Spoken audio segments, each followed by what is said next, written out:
الف لام، الف سے لے کر والناس کی سین تک قرآن کے ایک ایک حرف کی تلاوت پر اللہ 10 نیکیاں عطا فرماتا ہے۔ کتنی نیکیاں؟ ایک آیت کی تلاوت پر اللہ تعالیٰ 100 نفلوں کے برابر ثواب عطا فرماتا ہے۔ ایک آدمی 100 نفل پڑھتا ہے کہ ایک آدمی قرآن مجید کی ایک آیت کی تلاوت کرتا ہے، جتنا ثواب اسے 100 نفلوں پہ مل رہا ہے، اتنا ثواب اللہ اسے ایک آیت کے تلاوت کرنے پہ دے رہا ہے۔ سمجھے میری بات؟ تو قرآن مجید سارا جو ہے وہ صاحب فضیلت، صاحب رحمت اور صاحب برکت ہے، لیکن اس آیت کو اتنی فضیلت کیوں ملی؟ توجہ کیجیے، اس آیت کے اندر اللہ رب العزت نے سب سے پہلے ایک دعویٰ بیان کیا۔ کیا بیان کیا ہے؟ ایک دعویٰ۔ اور اللہ رب العزت کا یہ نظام ہے کہ اللہ زبردستی نہیں منواتا۔ اللہ کسی سے زبردستی، اللہ دلائل کی دنیا میں منواتا ہے، دلائل دے کر منواتا ہے۔ اسی لیے اس آیت میں، آیت الکرسی کے اندر اللہ نے پہلے ایک دعویٰ کیا۔ توجہ کیجیے، وہ دعویٰ کیا ہے؟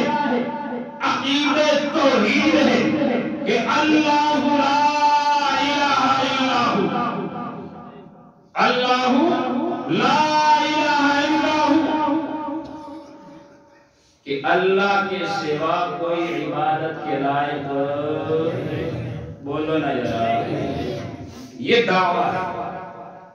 یہ اللہ نے کیا پیش کیا؟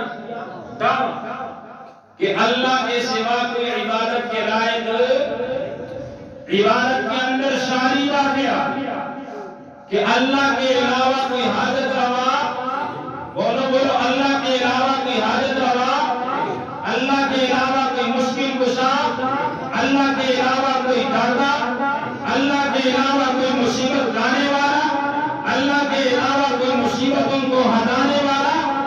سر اگر جھکے گا کس کے سامنے؟ سجدے کی حالت کس کے لیے؟ اللہ کے لیے ہے۔ تو اس لیے اللہ نے فرمایا کہ اللہ ایک ہے، اس کا کوئی شریک۔ یہ اللہ نے دعوت پیش کی۔ اب اس دعوت میں دلائل کی ضرورت ہے۔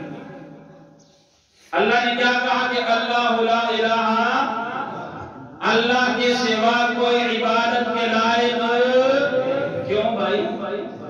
دلیل کیا ہے؟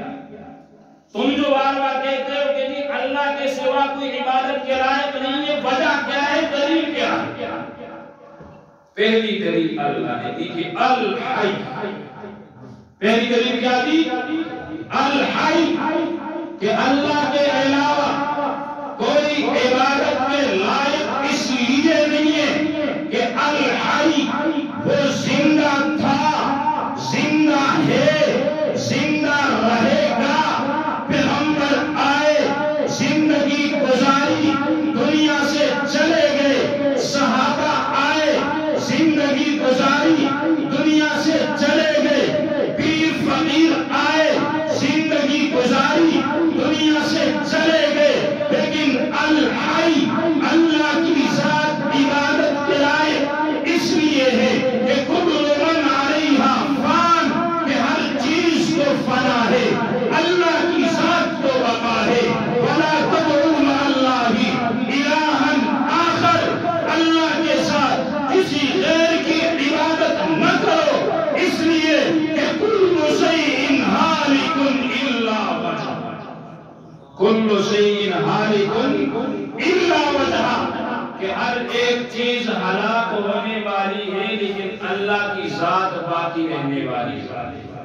اللہ کی ذات کیا ہے؟ تو بات سمجھ میں آ گئی؟